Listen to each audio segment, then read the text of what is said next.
How can you possibly do that by hand? This will wow you. Yeah. So there's a whole category of aspects to the discussion around ancient technology, right?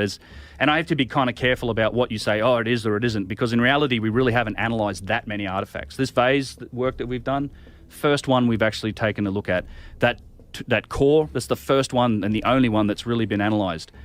So I characterize something that's beyond the capabilities of these primitive ancient civilizations as being, okay, machining marks, tool marks, like these giant circular saws, tube drills, precision, and there's elements to precision, and one of those is symmetry. And there's been some interesting studies done on the faces of giant statues. One in particular is the face of Ramses. There's a statue at Luxor. They've since put the head back up. It's up now 30 feet in the air on top of the statue, but it used to be on the ground.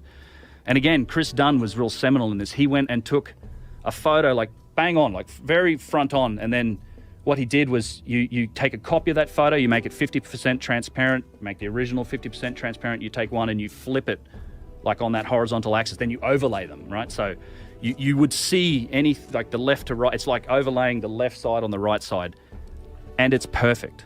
It's this face here, but I wonder if you can find the picture of Chris Dunn. That's actually there's your video right there. Videos there as well, where I get into it. Website, but it's not that picture you're asking for. No, it's similar, but it shows other aspects of, well, the same radius of tool being used to cut. But what's interesting about the symmetry, it's perfectly symmetrical, left to right. Now, this isn't a feature in humans. No human is perfectly symmetrical, different nostrils, different eyeballs.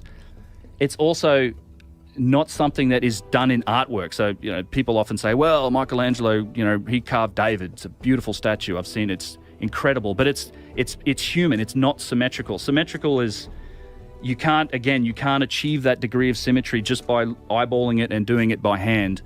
And it's also something that's not really human. I think some of these statues almost look a bit inhuman because of that symmetry when they're up there and they're staring at you, because it's mind-blowing to actually go and look at them. But it's the other aspect is the most efficient way to create that would be to say, well, if you were going to design it in a computer, it's like, well, I'm going to create half this face in a program and map it out, and then I'm just going to reverse it and say, well, that's the other half. It's literally the most efficient way to do it, and that's kind of what we're seeing in some of these statues. Go back to that image, please. It's virtual perfection. And what's the explanation for this that modern archaeologists use? They did it by hand, right? That's do it by hand. That's literally what they say. You just don't. They're not engineers and construction experts at the end of the day. That's the problem. So it's very difficult to engage them on those specific details.